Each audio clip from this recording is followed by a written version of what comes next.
Hello, my name is Christian Clark for Commercial Flight 1, and this is going to be a quick presentation on VFR Sectional Charts. As you can see here, I've got my old expired chart from 2017 for my home field area of Lantana, Florida, and I'm going to be just going over just a few basic things with you here on the VFR Sectional Chart. So here's the front cover of the chart. For all the information you can find on the sectional, you're going to want to flip to this pamphlet side here, and it's going to give you every last little detail on all the iconography and all the information you're going to be able to need to ascertain and determine on the VFR sectional chart.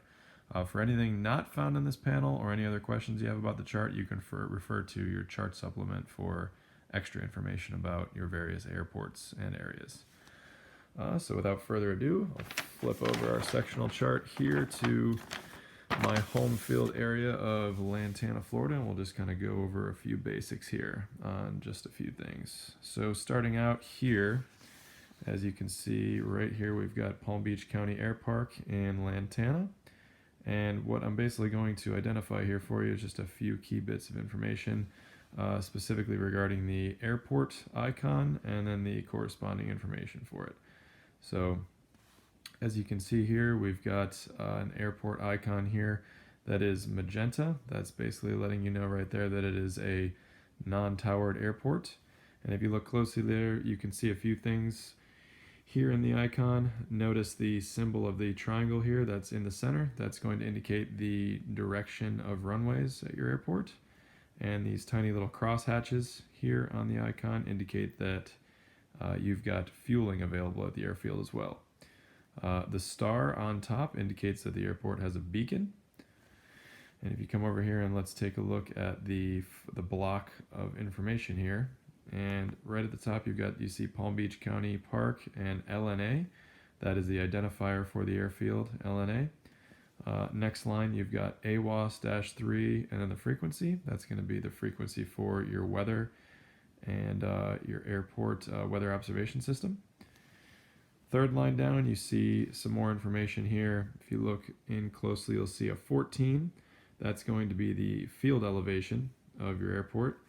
And then the next bit here, if you look in closer, it'll see a little L with an asterisk to the left of it. That indicates that the airport has lighting, and the asterisk indicates that it is pilot controlled. Here you'll see a 3.5.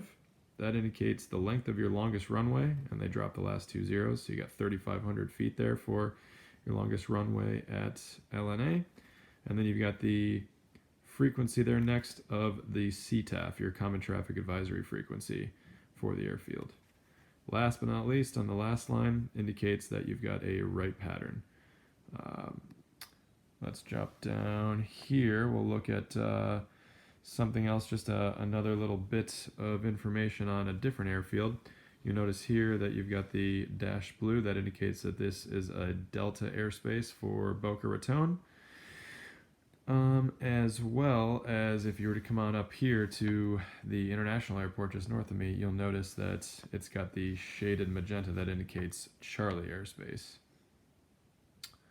Let's see. If we were to, say, zoom out to a few other things here, you got a few other icons we can take a look at. For example, here you've got these large set of structures here, large tower, and then a cluster of towers here. And then you've got your corresponding MSL and AGL altitudes of the top of the structure right there as well. So that's quite important when you're planning those cross-country flights, so that you know what altitudes to fly, so that you'll be safe from all ground obstructions as well. Alright, that pretty much wraps it up for our quick little lesson here. For more information, please remember to look and study your iconography tablet on the front of every sectional, as well as your chart supplement for extra information. And hope you have a good flight.